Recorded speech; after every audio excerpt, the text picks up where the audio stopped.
Here's another Burgessii seedling that had been grafted to PC. And this one I'm saving for some breeding stock. I like the way it looks. It has a really nice look, has these beautiful V's. You just see how beautiful it grows. So this one I want to save it to breed with. If I could ever get them to flower, I'll make some seeds for sale.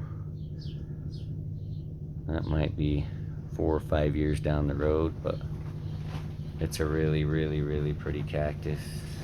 Really nice color, really healthy growing.